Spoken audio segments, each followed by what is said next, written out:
Coach Holtz has chosen his life's work to be a coach. And we're all familiar with his team's victories and the wonderful winning percentages in all the terrific stadiums across America that his teams have victored. But I also believe on a higher level that Lou Holtz is a coach for life. And when you think about it, whether it's with his family, whether it's with individuals on his team, or whether it's with us here today, he has always made himself available to coach and to help in the greatest game we all play, the game of life. Please help me welcome Coach Lou Holtz.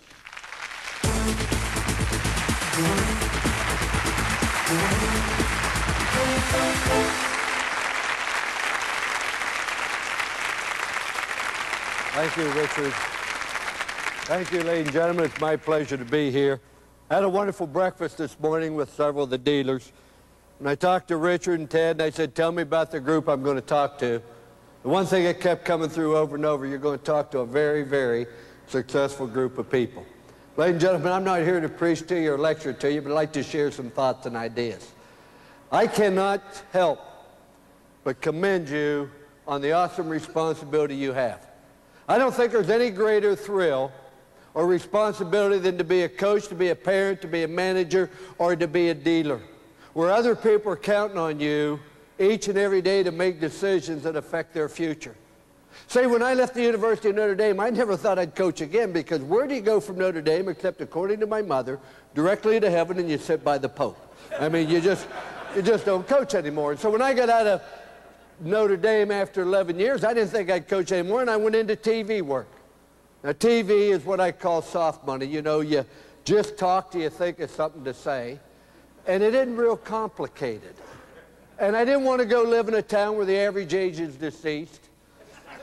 And what I really missed more than anything was trying to make a contribution to other people, and I say this to you sincerely. When you get up in the morning and you got problems, you got difficulties, you have all kind of problems and challenges facing you that day, get down on your knees and thank God that you're in a position that you are important to other people. So I come here today to share some thoughts and ideas because I went to the University of South Carolina. I went back into coaching because of the thrill and the excitement of working with people and helping people achieve great things and overcoming challenges. I think that's the most important thing in life, is to have a challenge. You find out a lot about yourself. Now understand who Lou Holtz is not. I'm not a singer. I'm not a dancer. I'm not an entertainer. I'm not an intellect. I ranked in the lower half of my high school class. I don't say that proudly, but it did. If it was not for me, there would have been no upper half of the class. You know, I'm not a singer. I'm not a dancer. I'm not an entertainer.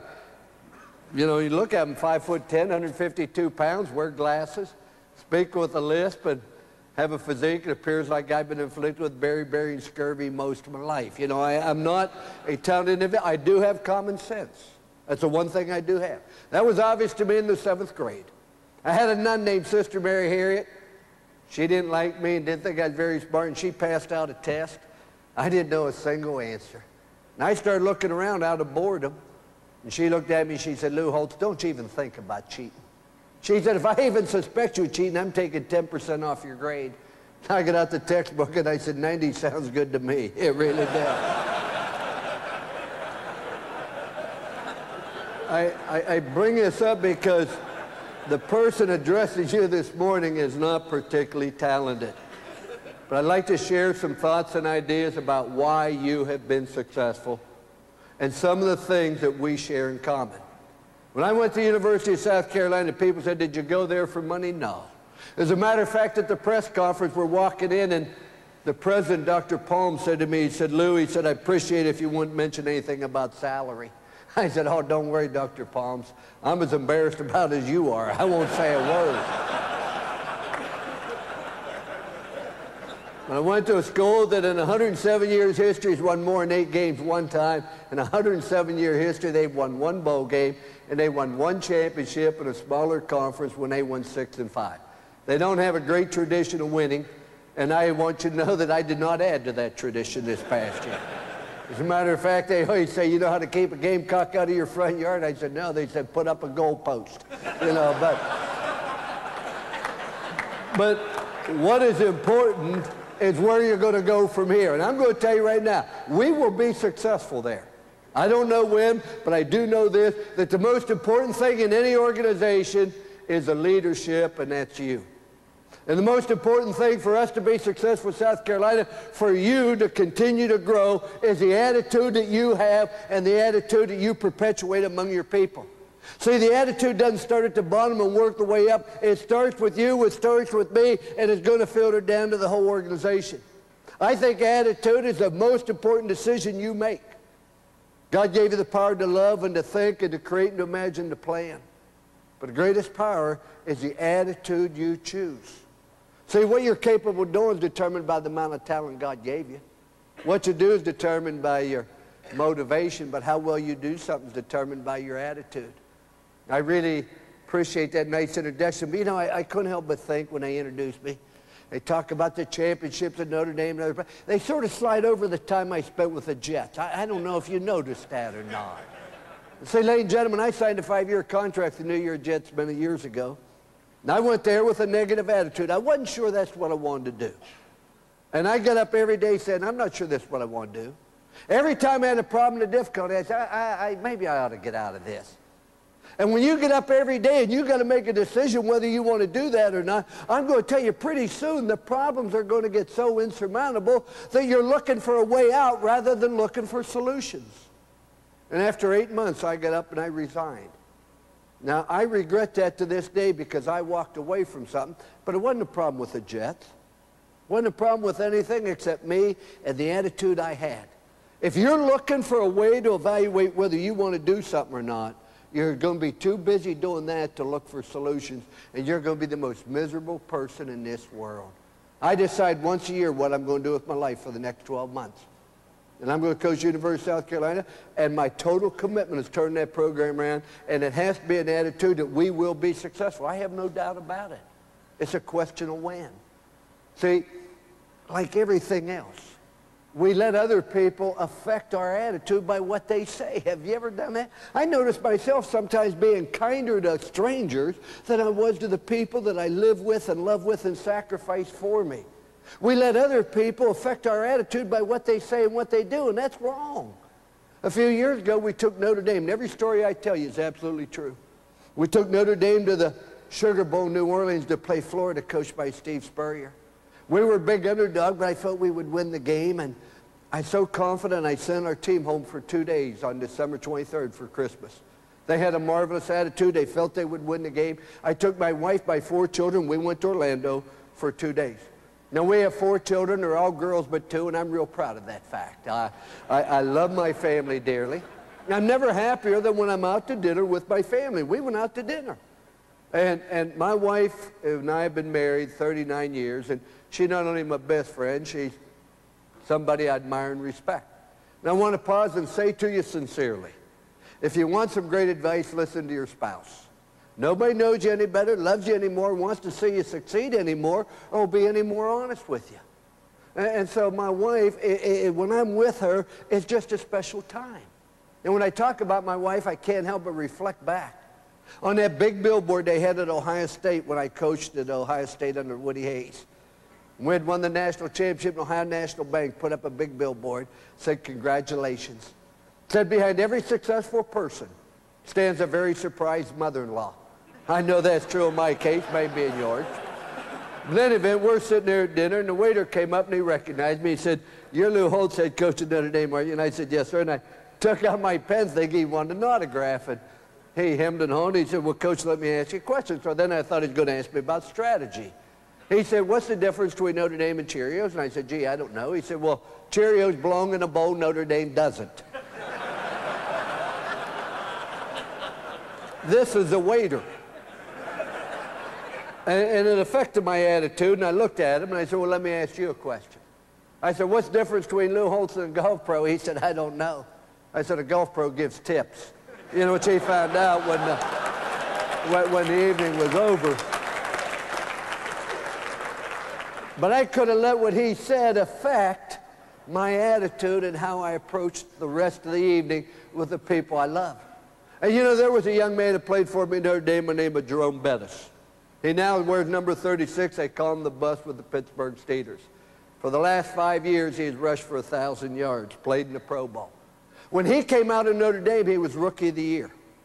And his second year wasn't very good, and his third year was a disaster. They said he was washed up.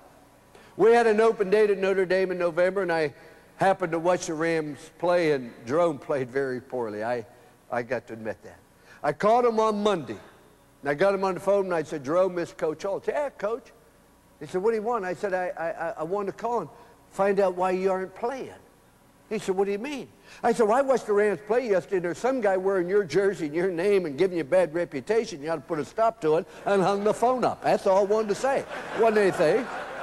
Wasn't any sense pursuing a conversation. Why didn't you play? This guy's giving you a bad reputation. And as soon as the season was over, Jerome came in my office. And he said, Coach, I've been thinking about that conversation. He said, when I left Notre Dame, I had a wonderful attitude, and I got with the wrong people, and I let my attitude become negative. And he said, I'm going to spend the next 5 months here at Notre Dame, and I'm going to get my attitude right. And when Pittsburgh traded for him in the offseason, they weren't getting the same Jerome Bettis that was with the Rams. Same talent, but a different attitude and a different player. We had a young man when I was at Notre Dame named Mike Brennan walk on from Baltimore, Maryland. Mike Brennan walked on, and he was about 6'4" and about 215 pounds, and wasn't on scholarship, and he was the slowest football player I have ever coached in my life. As a matter of fact, the players nicknamed him Turtle. If you go talk to any players, say, who's Turtle? They'll say, oh, that's Mike Brennan. They nicknamed him Turtle. And I didn't like that, because I thought that was very disparaging to the turtle. You know, the turtle was really much faster than Mike, but Mike made a comment. He said, I'm going to play for you. And I thought, oh, man, if you do, I'm going to get fired. And not only did he play, he started the 31-30 game at Miami when we beat Miami. He started at Notre Dame. He played 4 years in the NFL. A guy that didn't have enough talent. But it's amazing when we have a can-do attitude that we want to get certain things done. And that's where it all starts. If you can change the attitude at South Carolina, we have a chance. And I don't know if you're aware of our competition. I know you have big competition, but next year, this year we played 9 bowl teams.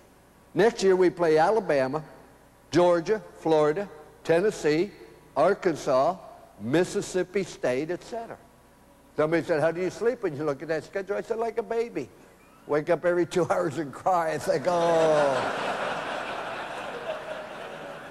But if you're worried about competition, it's because your standards are too low. The most important thing about the attitude that you have to have, and you have, and I'm talking to me, the attitude I have to have. You've had tremendous success and your future looks great. But the attitude of standards. And if we have a lot of competition, it's because we aren't good enough and we've got to raise our standards, which we did in recruiting. The second thing I think is absolutely critical. You have to take pride in making sacrifice. Ladies and gentlemen, you can't raise children without sacrifice. You can't be married without making sacrifice. You can't have a successful football team without sacrifice. You can't have a successful dealership for Konica without sacrifice. And you know what? The losers are the ones that complain. Every time they have to do something, they complain like it's punishment. I got to lift weights. I got to go to class. I got to do this. Whereas the winners are the ones that make sacrifice willingly because you know you have to do it. And there's no way you can achieve success without making it. And the person that isn't willing to sacrifice will never be able to achieve a great deal of things.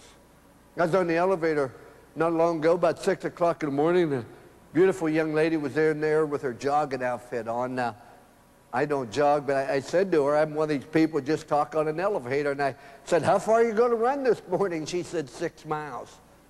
I said, wow, I don't even drive that far. And she looked at me and she said, oh, do you jog? I said, oh, no, I want to be sick when I die. And I think it offended her. She said, well, how do you stay so thin? I said, I can't eat when the Cubs lose. I think that's 56 years now. But I admire people that are willing to make sacrifice. See, and sacrifice is doing little things the right way. I don't know why it is, but we always have people that try to complicate life.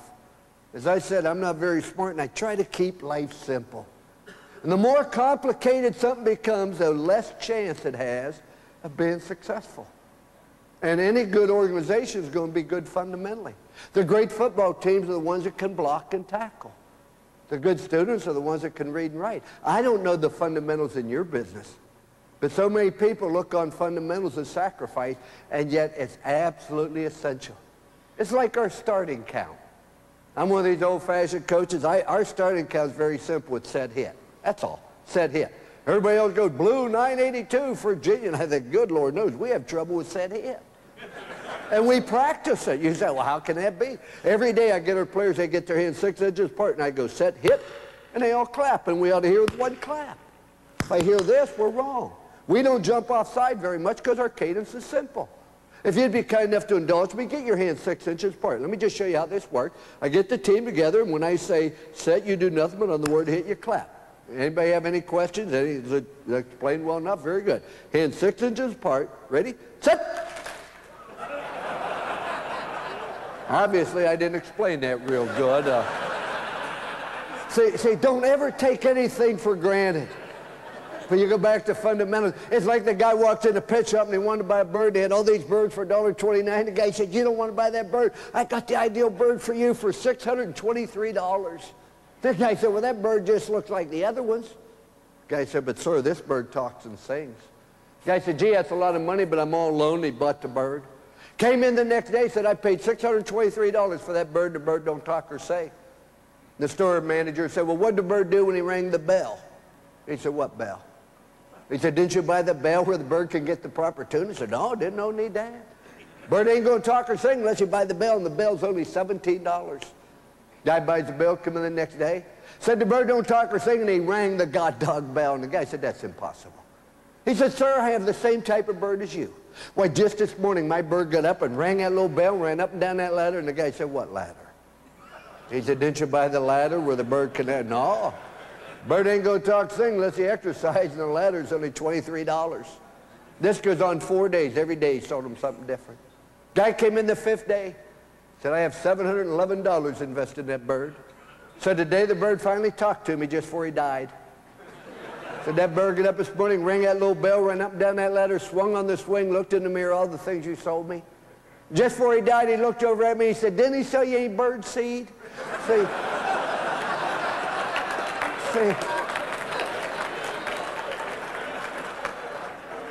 Keep life simple. The third thing out of 6 points, why you've been successful, what we have to do to be successful is you have to have a passion to win. A passion to win. You can't pay people to excel. You can pay them to perform, but there has to be something deep down inside. I talk about a passion to win. And to me, a passion to win means you get rid of all the excuses why you can't win. As long as you have excuses why you can't succeed, you don't have a chance. When I went to Notre Dame, I said, we aren't going to win because I'm here anymore. You're going to change a flat tire by changing the driver. I said, if you have a passion to win, you get rid of all the excuses. My very first game, we played the University of Michigan. I love the students at Notre Dame.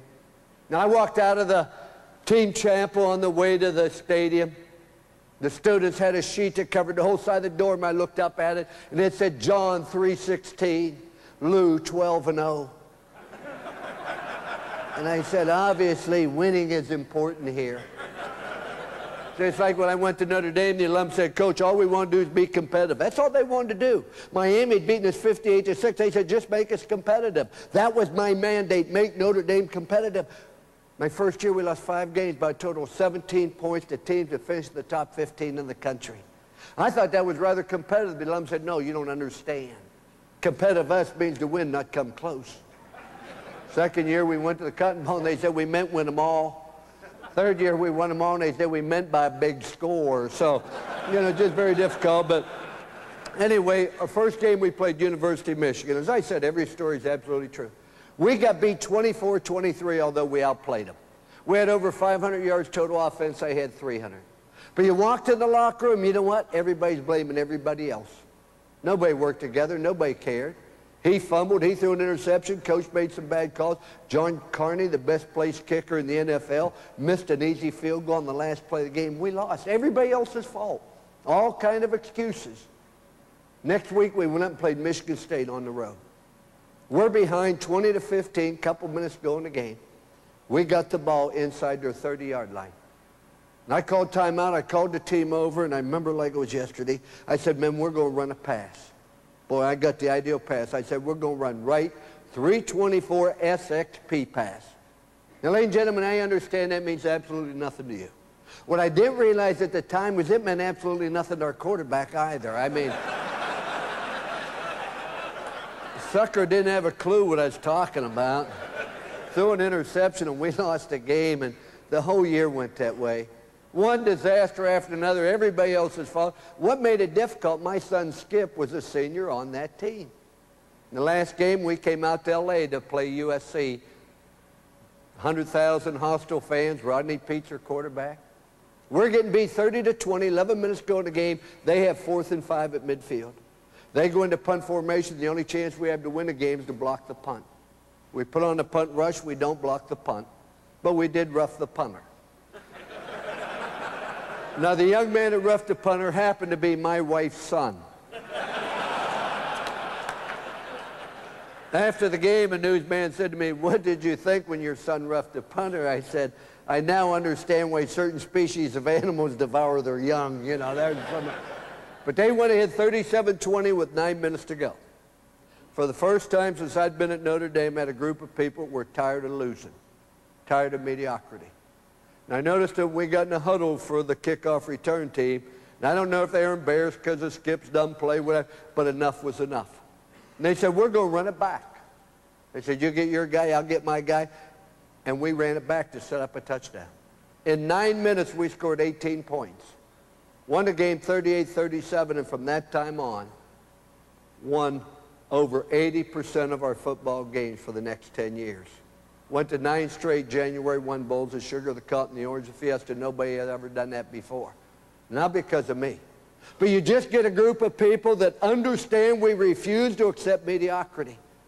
We absolutely refuse to lose in what we do. See, ladies and gentlemen, I cannot emphasize over and over the passion to win. See, when several years ago I took an Arkansas team down to play in the Orange Bowl against Oklahoma. I'd suspended 3 athletes, scored 78% of our touchdowns. Nobody gave us a chance to win the game. And when you watch this practice, you'd understand why. All they read about were the athletes that weren't going to play. No, they just felt they were going to get beat. Just the whole atmosphere. There wasn't a passion to win. And about 3 days before the game, I had a team meeting, and when they walked in, they weren't like you. Their head was down. They wouldn't talk to one another. They wouldn't laugh at one another. They were just like they're going to get beat. Man, we're up against an awesome opponent. Man, #1 in the country. All Oklahoma had to do was beat us to win the national championship. And the football team did not feel they could win. And in a meeting room somewhat similar to this, I said, I understand why we can't win. I've read all those reasons in the paper. All you ever read about were the great players from Oklahoma or the great players from Arkansas that weren't going to play. Nobody ever focused on anybody that was going to play, and so consequently, nobody gave us a chance. We were a 24-point underdog. And I said to him, I said, I want to know why we can win. I said, I got 4 little kids up in the room. I'm not in an anxious hurry to go up there. They'll be putting lollipops in me and everything else. But we're going to stay here till you tell me why we can win. The first day said nothing. And I said, surely we have some reason. And one guy raised his hand and said, well, we do have the best defense in the country intact. It was #1. My defensive coordinator was Monty Kiffin, who's now the defensive coordinator at Tampa Bay. And we had great defense at Arkansas. They have great defense at Tampa Bay. So they said, if we get beat, Coach, we aren't going to get beat as bad as people think. Now, that was a step in the right direction. That's positive. And somebody else got up and said, you know, Coach, we have a great line. We did have a great offensive line. And we had the best punter and place kicker in the country. And then they said, we got a great competitor quarterback. And the more they talked, the more they focused on what they had. I wanted them to say, we got a great coach. Hey, they ain't ever brought that up. And when they left that meeting, it was different. They were laughing, talking to one another. Why?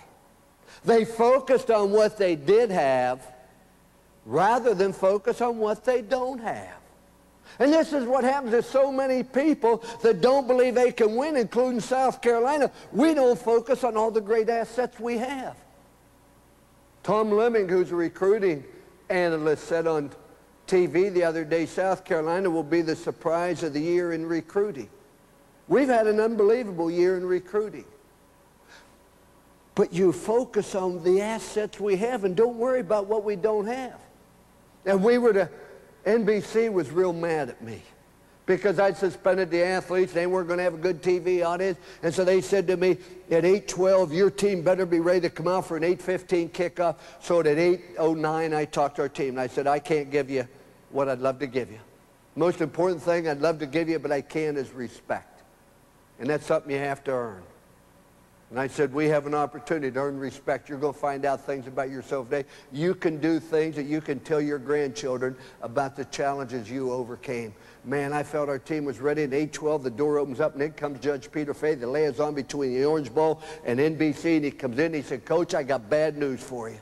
And I thought, my God, Oklahoma scored already. I thought, oh. He said the Rose Bowl's running late, which was Michigan and Washington. Washington upset them, and Bo was throwing the ball, and you're not to bring the team out for another half hour. So I said, I'll entertain any jokes, witticisms, and so for a half hour, we told jokes.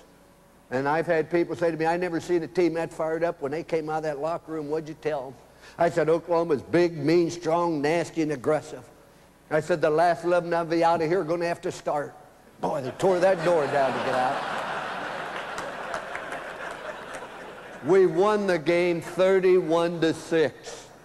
And it really wasn't as close as the score would indicate. But it goes back to focusing on what we have.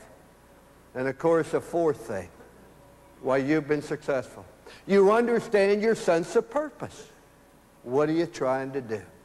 Ladies and gentlemen, at Notre Dame, all we want to do is graduate athletes and win. At South Carolina, all we want to do is graduate athletes and win, and every decision I make has got to be predicated on how can we graduate and how can we win. Not how can we put them in the pros, how can we make them happy, how can we graduate and win, and any decision I make has got to be based on those two factors. Every decision you make is based on one factor. How can we help the customer get what they want? Why you've had tremendous success? You've helped the customer get what they want. Listening to TED Talk. TED talked about the changes that your customer makes. See, the customer's needs change, and you've got to change to meet the needs of the customer. And people fight change. They don't want change. Change happens. You change for the right reason. Don't be like the mayor of the little city in Oklahoma, who decided to change the location of the airport from the east side of town to the west side. And the councilmen were upset and said, why are we going to do it? We have to build new roads. We got to build new terminal. It costs a lot of money. It's inconvenient. Why are you going to move the airport from the east side to the west side? And the mayor said, but you don't understand. We got to move the airport to the west side of town because that's where the airplanes are going to land. See, that's not good change. You change for having a purpose. Did you ever wonder about change? Why people fight change? You know, I think Konica, the parent company, was started in 1878. The same year the typewriter was invented. You know, in 1878 they invented the typewriter, but the problem they had with the typewriter was if you typed too fast, the key stuck.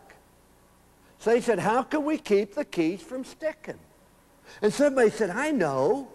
Let's hide the letter on the keypads. Let's put A up here, and they'll never think of looking for B down here. And then we'll put C up there and D and E. Oh, they'll never find that. Didn't you wonder why they're all fouled up? That's why, so you couldn't type fast. That solved the problem. Now,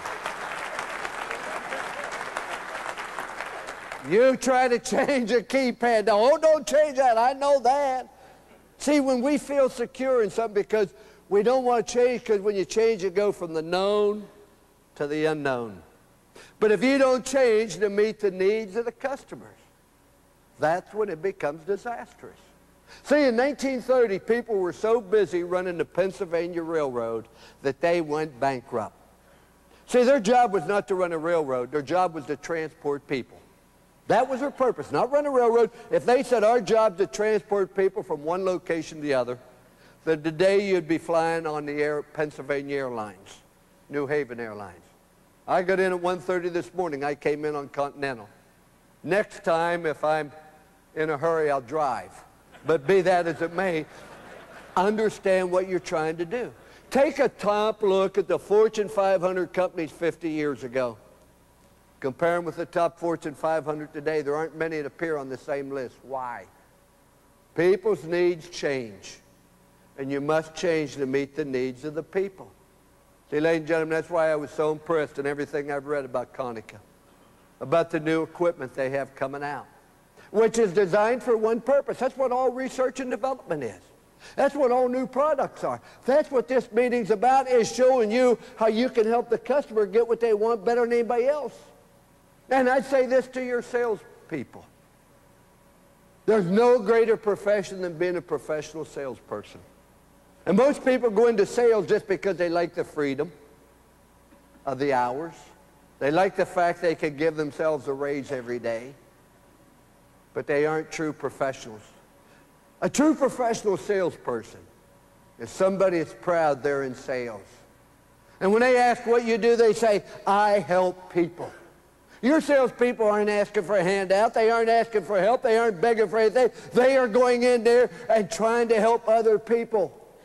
And if that customer doesn't understand that, either they aren't smart enough or else we haven't done a good enough job explaining them how we can help them. We've had a great year recruiting. I will leave here this afternoon. I'll fly back. I came in late yesterday because we're recruiting. All I want to know, who's going to make the decision and what do they want? Are they looking for academics? Are they looking for winners? Are they looking for playing early? Then everything we do is we try to show that decision maker how we can help them get it better than anybody else can. See, I also happen to own a Culligan dealership in Tallahassee, Florida.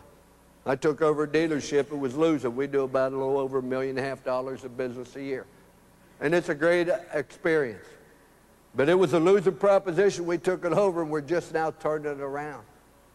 But the only other time I was in business was in 1963, before most of you were born. I was a young assistant coach at the College of William and Mary, and it was a 9-month-year job. We spent 3 months out of the year. I had to get a job in order to support my family. The job I got in 1963 was selling cemetery plots. Now, I don't know how tough your job is, but I want to tell you something. I ain't never had a tougher one. My wife said, you're going to do what? I said, I'm going to sell cemetery plots. She said, you won't sell anything. As a matter of record, I sold our stereo, our radio, our TV. Never sold a cemetery plot. But then the guy explained to me at a seminar, you don't sell anything. All you do is show people how you can help them get what they want. So when I say understand our sense of purpose, what we're doing, helping people get what they want. The 5th point out of 6 is I think you have to be a dreamer. I don't think anything great happens till somebody has a dream. 1986, somebody had a dream, and this organization came about. And when you consider the success you've had in 14 years, I congratulate you. I applaud you. But somebody had a dream. See, if you have a dream, you can get people to achieve things. Martin Luther King. Martin Luther King made a speech which has been voted one of the 10 best ever made. And he inspired people. He moved people. He motivated people in Washington when he made his famous, I have a dream speech. Now let me ask you something.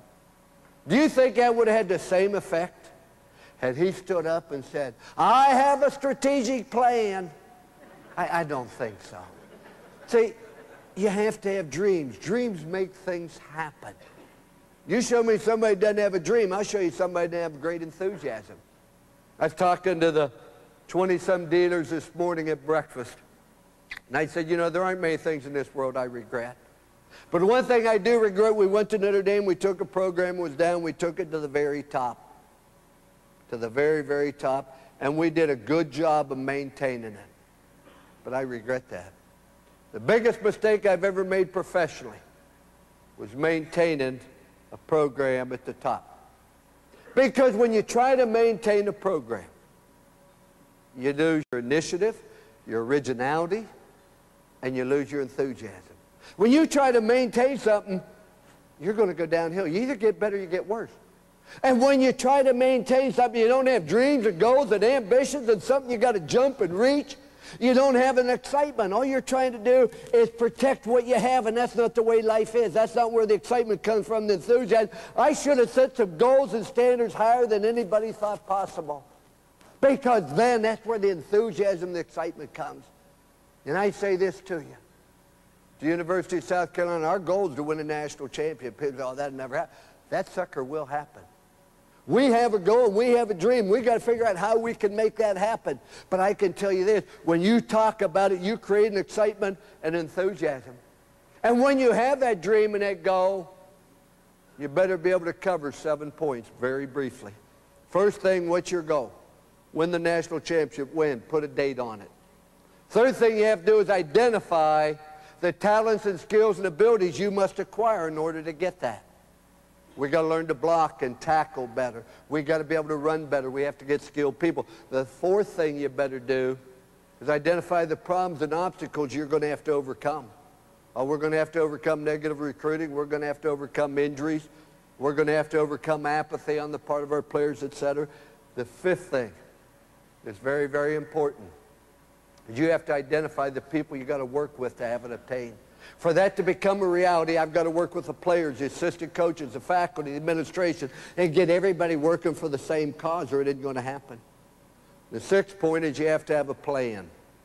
We have a plan. I believe in that plan. Our players believe it, and it's infallible. We didn't follow the plan this year, but we never deviated because that plan will be successful. But the seventh thing, and this is critical, when you have that dream or that go win the national championship, you got to be able to identify how everybody in the organization is going to benefit by us reaching it. See, if I'm the only one that's going to benefit when we win the championship, that isn't going to say to anybody else. But if they also understand how they're going to benefit, then it becomes their plan, their dream, their hope. But if you're the only one going to benefit from it, they aren't going to be excited. You can't bring them all together on it. See, I'm a great believer in dreams, ladies and gentlemen, and I mean that sincerely. Many of you heard me say this, and I don't want to dwell on it, but it's a fact. I was unemployed. I went to coach for an individual named Marvin Bass. I was there 1 month. My wife was 8 months pregnant with our third child. I'm there 1 month. My wife just gives birth to the child. And I pick up the paper on Monday morning, and it said, Marvin Bass resigns. I said to my wife, I wonder if he's related to my coach. Next thing you know, I'm unemployed. They went and hired Paul Diesel and said, you can hire anybody you want. I didn't know anybody in South Carolina. I didn't know Coach Diesel. I'm not going to impress anybody in an interview. All of a sudden, I'm unemployed. And after a short period of time, my wife had to go to work in order to support the family for a couple months. Well, I tried to get relocated. And I was at home, and my wife was feeling very depressed, felt like I had no future and just down, self-image down. She bought me a book, and they talked about having dreams and goals. So I sat down when I'm unemployed and broke it into 5 categories. Things I wanted to accomplish with my religious life. God's very important in my life. I don't preach it, but I hope I live my life. It illustrates that I do have a strong faith in God. Things I wanted to accomplish as a husband and a father. Things I wanted to accomplish financially. Some things I wanted to accomplish professionally, certain goals. And then the 5th category was just things I'd like to do for excitement. You're sitting there unemployed, and you start thinking, what would I like to do? Gee, I'd like to jump out of an airplane. I remember when I was in the Army, I was at Fort Campbell, Kentucky. That looked like fun. That's why I'm going to jump out of an airplane. Land on an aircraft carrier, go on a submarine, be on the Tonight Show with Johnny Carson. Wanted to go whitewater rafting. That looked like fun at the Snake River. Wanted to go to the White House for dinner. Wanted to make a hole-in-one. Wanted to play the greatest golf course in the world. Wanted to learn how to do magic. Wanted to go see the Pope. I've done all those things. One of the things I haven't done was on that list. I wanted to go to Pamplona and run with the bulls with a slower person.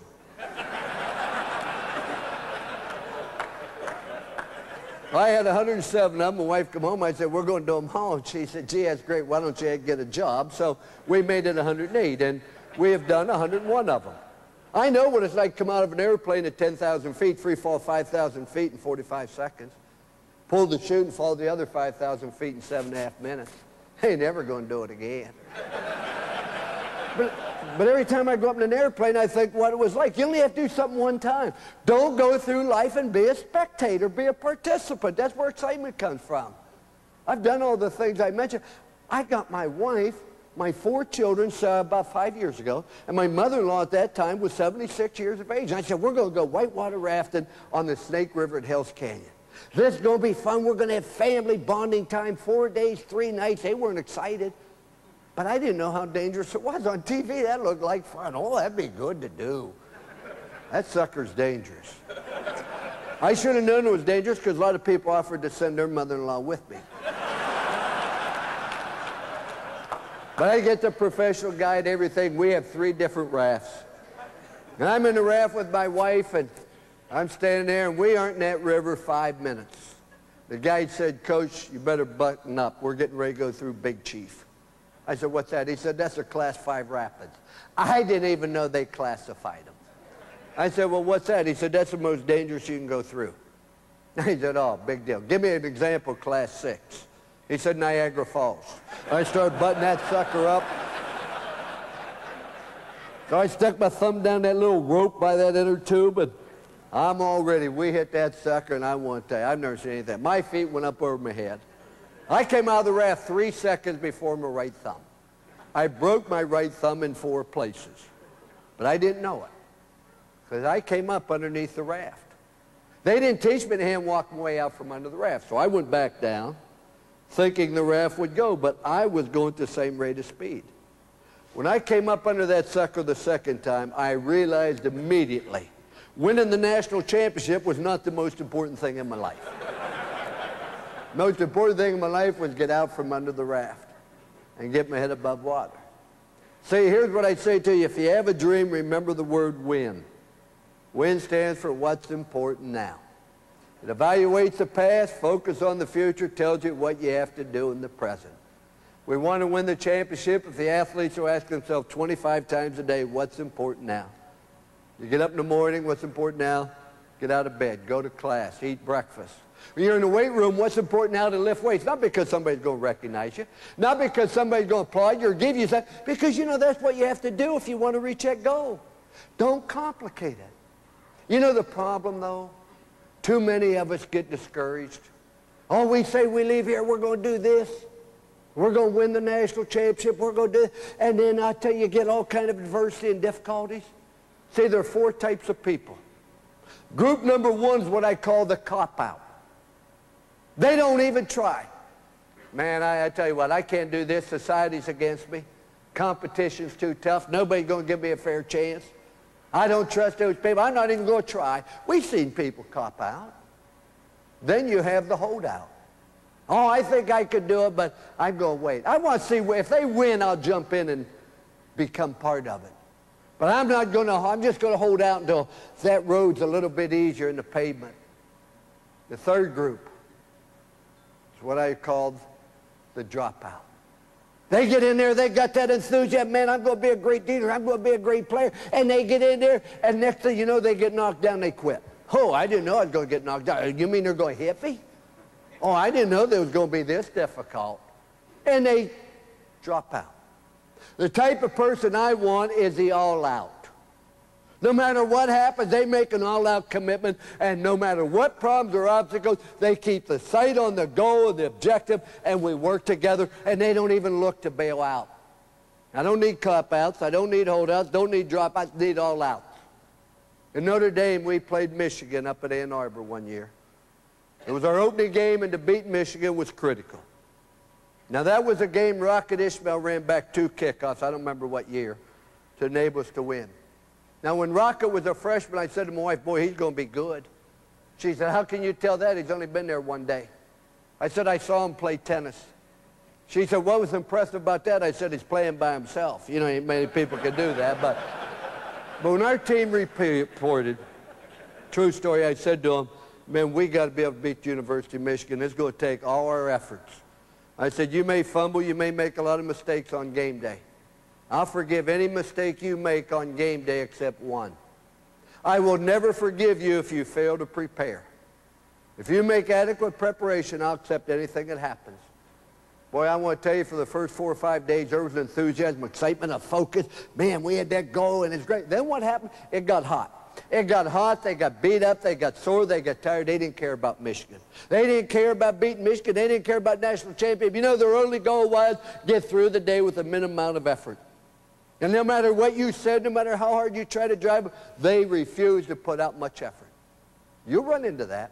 You got this goal, and all of a sudden, that goal's great until they get tired or have problems. I walked out to about the 10th day, and I called him up, and I said, hey, man, I know you're tired.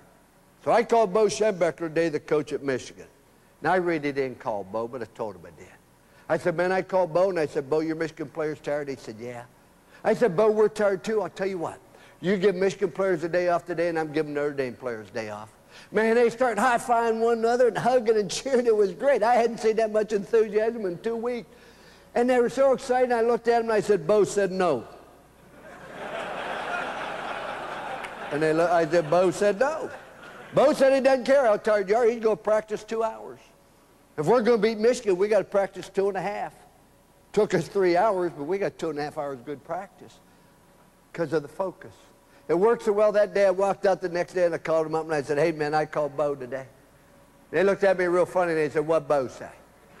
I said, Bo, your player's sore? He said, yeah. I said, I tell you what, Bo, you practice Michigan in shorts. I'm going to practice Notre Dame in shorts. I said, man, you won't believe this. Bo said no. Bo said he's going to scrimmage. I don't want to scrimmage. I feel your pain, but if we're going to beat Michigan, we got to scrimmage. Don't get mad at me, but you remember this when you see Bo on September 12th. That guy's doing, not me. I did this 4 straight days. Every day I started off by saying I called Bo. I walked out the 5th day. Before I could say a word, one of our players said, hey, Coach, I called Bo today. I wasn't ready. I said, what'd Bo say? He said, Bo said his players eat steak and lobster, you know, but the last point is, how do we develop the best group of people in an organization?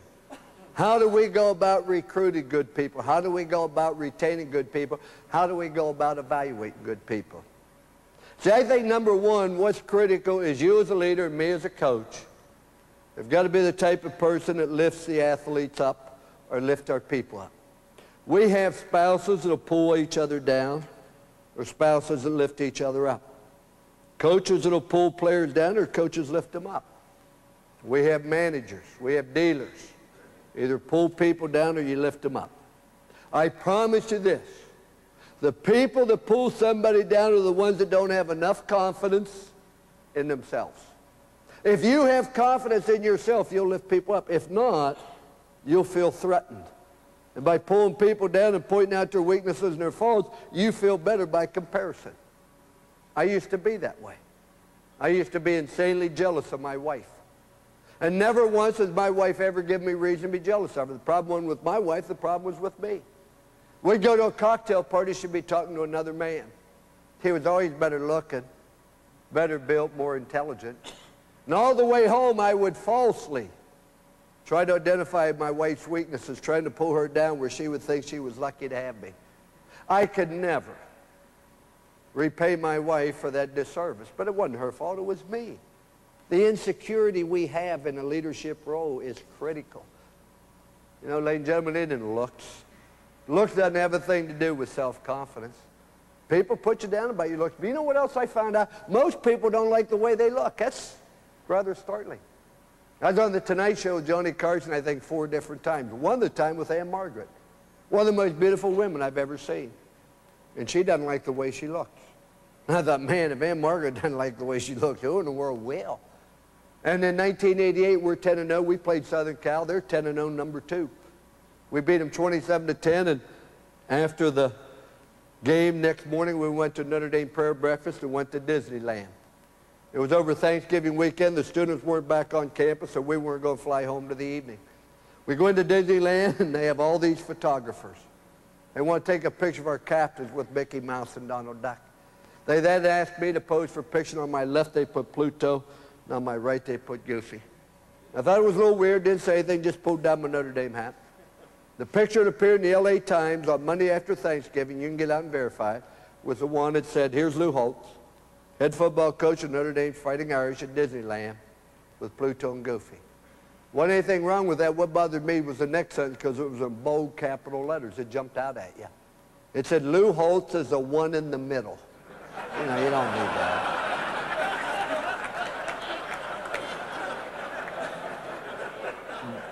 But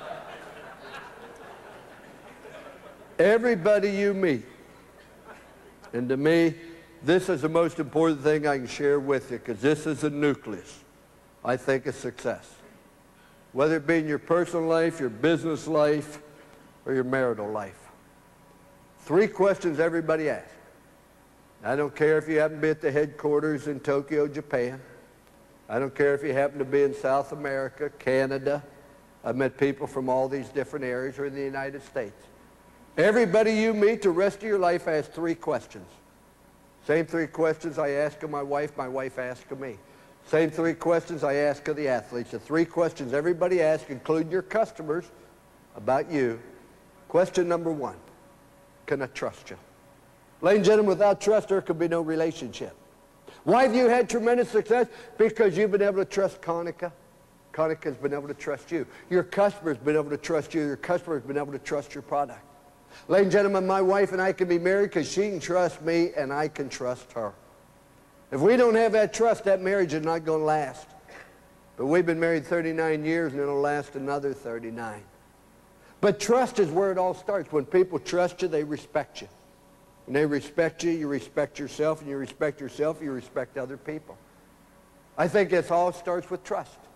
You have to have employees you can trust. They got to be able to trust you. How do we get them to trust each other? Simple. Just do what's right. Do what's right and avoid what's wrong. If you have any doubt, get out the Bible.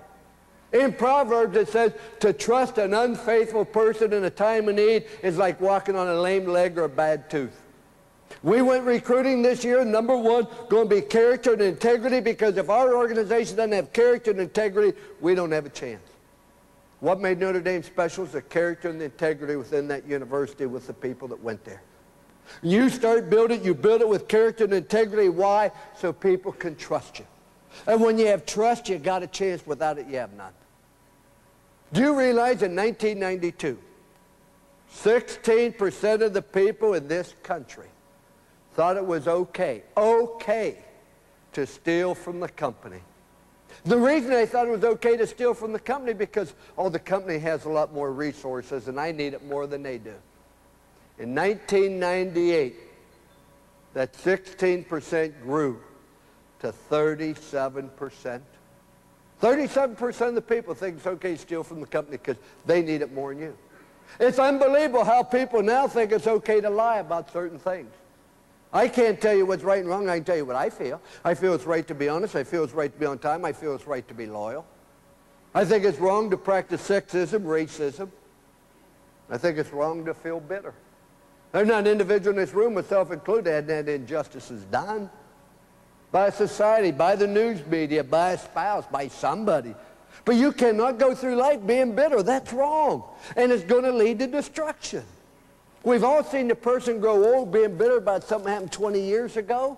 And when they pass away, they don't have 6 friends and their spouse has to hire pallbearers. It's wrong to be bitter. We blame it on everybody else. It's also wrong to feel guilty. There isn't anybody in this room, myself included, that hadn't done dumb things. Wish you hadn't done them. But you can't go through life with an albatross around your neck feeling bad. All you do is say you're sorry, make amends, and move on. Happiness is nothing more than having a poor memory. If you can't remember what happened yesterday, if I can't remember what happened last year, I feel super. But I just think, just do what's right. If you do what's right, people can always trust you. So we just stop and don't say, what can I get away with? What's the right thing to do? I just stop and ask, what's the right thing to do? I carry this. I happen to give Mr. Peterson one this morning. I give this to our athletes, if I can find it somewhere in here. I think I have one, famous last words. I have a little card I give the athletes, and I just want them to make a decision on what they could possibly do. I got one here. Thank you. Just one show I had it. We have question and answer, but on this side, I just ask the athletes to look at this, say, is this the right thing to do? Is this the best I can do? Is this the way I'd like to be treated? Will this help me achieve my goals? How will this affect my future? Is this a risk I can afford to take? How will this reflect on my parents, players, and coaches? So, ladies and gentlemen, I'd just like to get people to say, do what's right, because if you'll do what's right and stop and ask it, then we will always have trust. The second question everybody asks, are you committed to excellence? Do you really want to be good? That's the question they want to know. Oh, you can have all the slogans you want.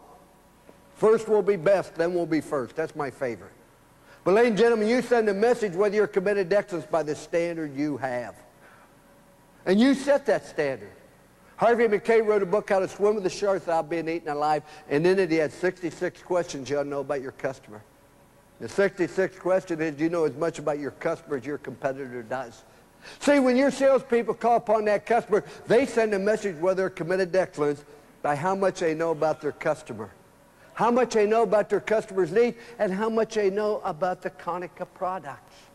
That's why it's important to learn everything there is to know so that you send the message you're committed to excellence. I've gone into high schools. I've gone into high schools and I've gone into their office. Man, it's dirty. There's balls hanging all over shoes, dirty sweatsuits. And the guy sits there and complains all the time about the principal. Oh, man, they won't help me here. I walk in there. How in the world can the players have any feeling about a commitment to excellence? Ladies and gentlemen, at the present time, I'm developing 12 covenants that I want our athletes to learn to live by. I sort of like what the Ritz-Carlton does. I know I'm at the Marriott, and it's a beautiful place, been treated greatly. But see, the Marriott has 20 rules. And the Marriott theme is, we are ladies and gentlemen serving other ladies and gentlemen. And they have 20 different rules, and each day, from their headquarters, they send throughout the world what rule is going to be in effect. For example, today's Rule 12, which is perhaps cleanliness is next to godliness. And that's the rule they want emphasized that day. If you want to have some fun, if you're ever in a Ritz-Carlton, say, what's the rule today? And they'll look at you funny. I want to have 12 covenants. And one of them is going to be about a commitment to excellence, and I want our athletes to know those 12 covenants, and we're going to emphasize one each day. Because I think a commitment to excellence is where you get people to believe. Everybody wants to be part of something great, but why don't they? Because they don't think they're capable of achieving great, so rather than try to be great, they don't even try. That's our job as a leader, to get them to think in terms of greatness. It's like the guy was in Iowa when the car's in a ditch, and he goes up to the farmer and said, my car's in a ditch, can you help me? He said, I don't think so. I only have one horse named Dusty and it's blind, but let me try. Hitches Dusty up the car, took the whip, snapped the whip and said, pull, Jimmy, pull. Dusty never moved. Snapped the second time, said, pull, Mary, pull. Still didn't move. Third time, said, pull, Randy, pull. Still doesn't move. Snapped the fourth time, said, pull, Dusty, pull. And Dusty pulled the car right out. The guy said, I appreciate it, but I don't understand. He said, you had one horse. You called 3 different names. Why didn't you call Dusty first? Guy said, Dusty's blind. If Dusty thought he had to do all that work by himself, he wouldn't even try. And that's the way people are sometimes. You know, I admire Michael Jordan. Michael Jordan has a standard. Doesn't matter if it's the first game of the NBA season or the 7th game of the playoff. Michael has a standard to how good he ought to be. And I played in the Jimmy Valvano golf tournament a year ago, September, with him when I was doing TV. And my wife has been afflicted with cancer, and I want to tell you that the people who prayed for her has been marvelous, and she's doing very well. I don't pray for her anymore. I pray to her. But in any event, I went to the tournament, and after the tournament, I was sitting at the table, and Michael was here, and I was here, and Tubby Smith, the coach of Kentucky, and Digger Phelps, an NBA All-Star, and some other coaches. And Michael said to me in a voice loud enough for the NBA All-Star to hear. He wasn't talking to me. He was talking to the NBA All-Star. And he's a friend of Michael's. Michael wasn't trying to put him down, but he's sending a message. Michael said, Lou, he will never win a championship like we have. Hell, Michael won a lot more than I've been part of. But the guy said, how can you say that? Michael said, well, you haven't won any, and I don't think you will. The guy said, well, how can you say that? Michael said, you're a great player. He said, one of the best. He said, I played in the Olympics with you. You're an all-star. But Michael said, how many pounds overweight are you? The guy said 30, but it doesn't matter because we're in a lockout. Michael said, that's what I'm talking about. If you want to be a champion, you think about it all the time. You don't wait till camp starts. You think like a champion. You're prepared. He said one other thing. You can't win the championship yourself. He said you've got to inspire your other teammates to excellence. And that's your role, and that's my role, to get the people to think in terms of greatness. Somebody said to me, what's the difference between athletes today and 25 years ago? 25 years ago, everybody talked a little different. Today, all the athletes talk about my rights and my privileges. It's my right, it's my privilege. 25 years ago, people talked about their obligations and their responsibilities.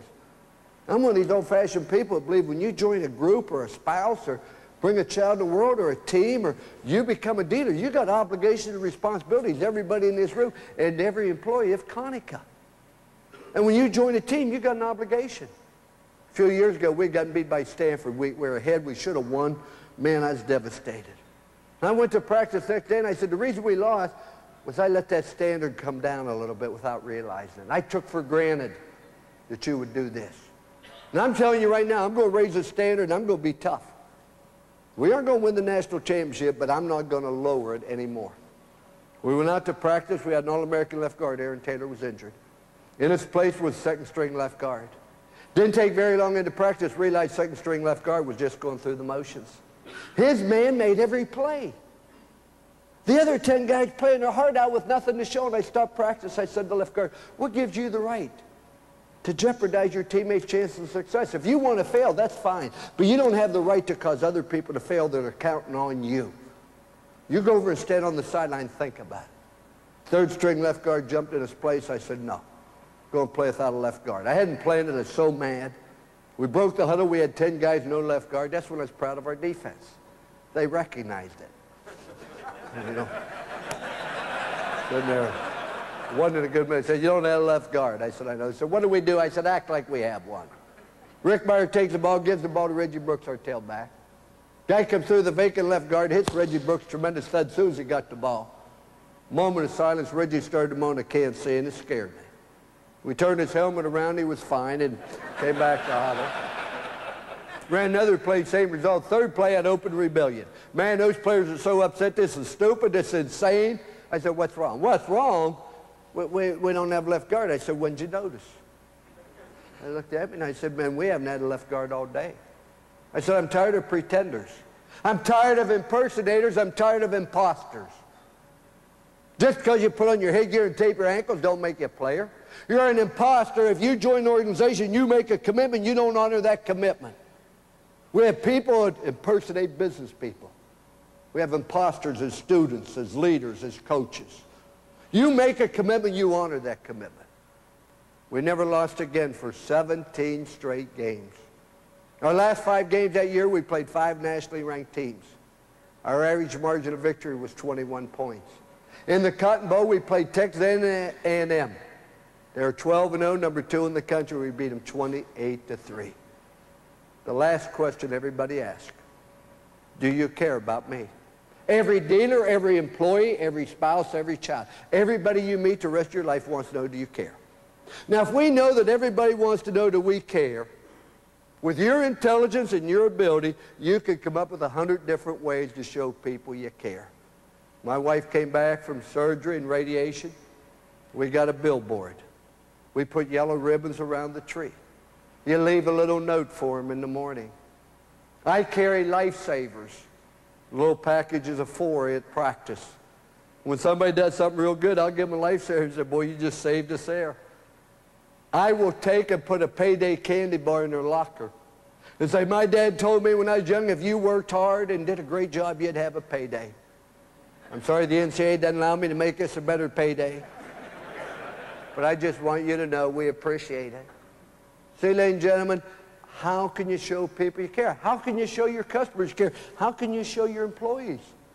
You come up with a million different ways, but it's imperative that we always go about showing people.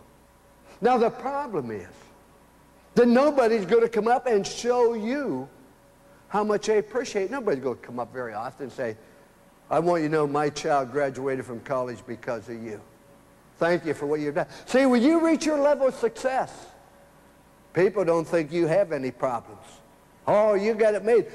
They aren't going to. That's why the higher up you go, the more important it is to reach out and show people, even though they aren't going to do it to you in return.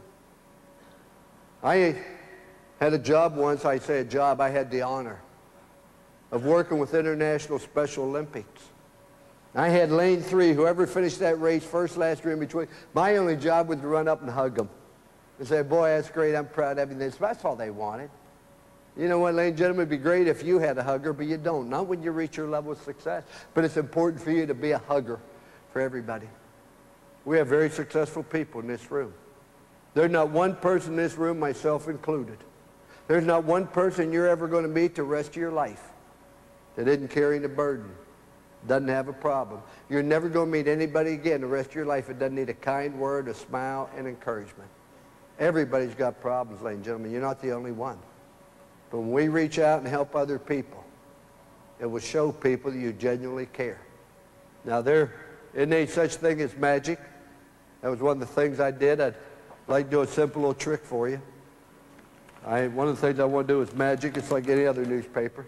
Minnesota's always in dark blue. I coached there. Everybody I ever met from Minnesota had dark hair and blue ears, but it never amazed me. Always in dark blue. But it's like any other newspaper. You have front page for people who want to read the news. You have the comics for people who can't read, and you have the editorial page for people who can't think. But I'd like you to do this. And I joke about Minnesota, what a wonderful place that was, and I really enjoyed my stay there. But I want you to take 2 people. Take somebody you love, admire, and respect. Can be anybody in this world. And then take somebody you got a problem with. Anybody in this world. Take those 2 people and put these 3 questions on both people. Can you trust them, yes or no? Both people. Are they committed to excellence, yes or no? Do they care about you and the organization, yes or no? Person you admire and respect, you just said yes to all 3 questions. Person you got a problem with, you pinpointed the problem. Either you can't trust them, they aren't committed, or they don't care. See, as I say, it's like anything else. Now, does somebody said, how'd you do that perfectly? I thought, but in any event, that's not important. Seriously, I wake up in the middle of the night screaming because I can't figure it out either. It's amazing. But, ladies and gentlemen, does everybody come that you can trust or committed care? No. But it's our obligations as leaders to emphasize those people, to follow those 3 rules, because when you do that, people can trust you, committed care, and to emphasize how important those 3 assets are. And when they falter, I don't attack them. I come in and say, Jim, I'm often wrong. I don't want to go through life being wrong, but I don't believe you're being the best student you can be, and here's the reasons why. You missed study hall 3 times, missed tutor twice, you got a B+ in Spanish last year, you're getting an F this year. I want to know why you're not doing the best you can. That's all I ask from you, be the best, and I want to know why. Never had anybody say, nope, that's the best I can do. I'll tell you what you always get. Coach, I wanted to come talk to you. I feel bad about it. I've got this problem, I got that problem. I say, you know, I don't want to have this conversation again. But that's how you build somebody's self-confidence, somebody's self-image. The self-image, the self-confidence comes when you do those 3 things, and when you violate those 3 rules is when your self-confidence goes down, in my humble opinion. You've been a delightful group. I had an hour to speak. I've already spoken an hour and 2 minutes, but that's your fault because you've been kind. And I wasn't preaching to you. I was talking to myself. Every time I talk about the trust, the commitment, the care, about dreams, I'm thinking about things that we have to do to be successful. I really appreciate the opportunity to be here, but to just summarize, attitude's a choice. And the attitude you choose is by far the most critical to any organization. The second thing, you're going to have to make sacrifice. Take pride in the fact you're willing to do it, because most people aren't. Success is obtained by uncommon people. It's obtained by uncommon people who are willing to do the things that an average person won't do, because an average person is basically lazy. Then, of course, have a passion to win. That just means get rid of the excuses why you can't. Focus on what you do have and not on what you don't have. Then, of course, understand your sense of purpose. What are you trying to do? You're trying to help the customer's needs. As the needs change, you must change to meet the needs of the customer. And the 5th thing is the dream. And the sixth thing is to create an environment where people believe in each other, where we can lift each other up and not pull each other down. I leave you with this poem written by a young defensive lineman, Holtz Maiden. We went over to Dublin, Ireland to play, and I took him to a cemetery built in the 12th century. I thought we'd see something. All we saw was dilapidated walls and a huge cemetery. And Holtz Maiden sat down at the cemetery. I didn't realize it then, but he wrote a poem titled The Dash, or at least the cemetery inspired him to. You looked, and born in 1582, etc. He wrote this poem titled The Dash and said, I've seen death stare at me with my own eyes in a way many cannot know. I've seen death take a lot of other people and left me here below. I've heard many mother cries, but death refused to hear. And in my life, I've seen a lot of faces filled with many, many tears. After death has come and gone, a tombstone sits for many to see.